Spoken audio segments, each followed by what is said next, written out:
3 people were killed in a deadly explosion in Moscow on Wednesday, just days after a senior Russian military general was assassinated in the same area by a car bomb, an attack Russian authorities have blamed on Ukrainian intelligence.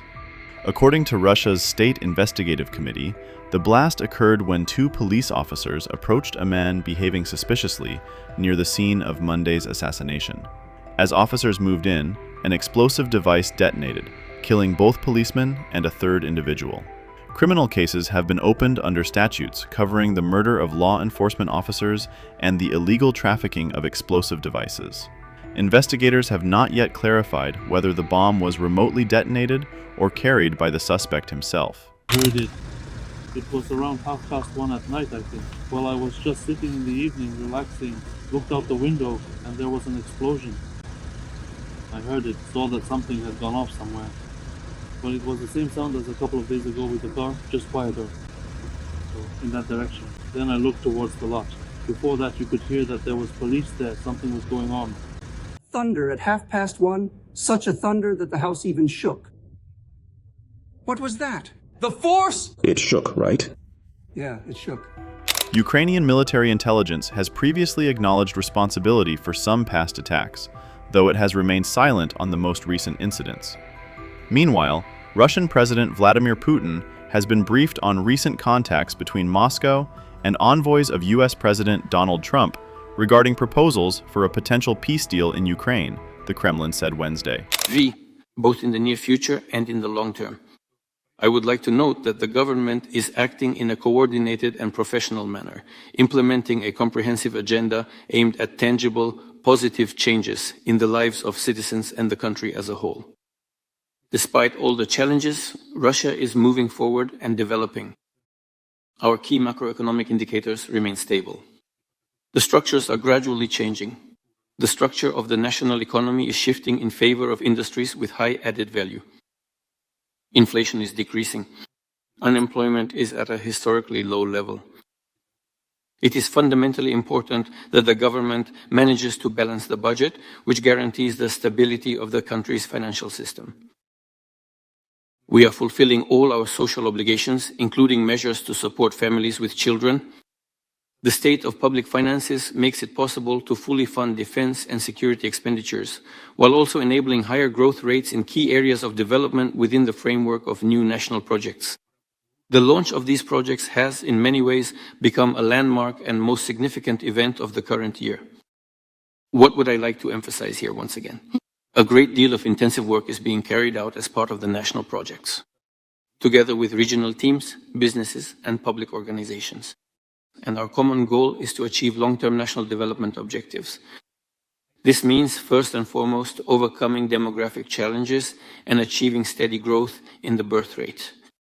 We need to bring the domestic economy and technological sector to a new, higher level of quality.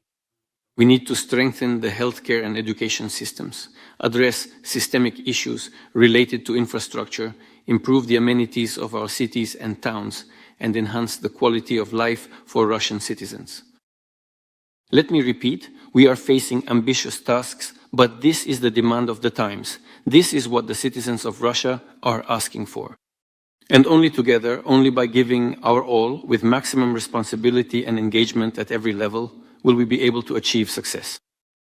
It is precisely this kind of constructive, results-oriented work that I call on everyone to pursue next year and beyond. What else would I like to add?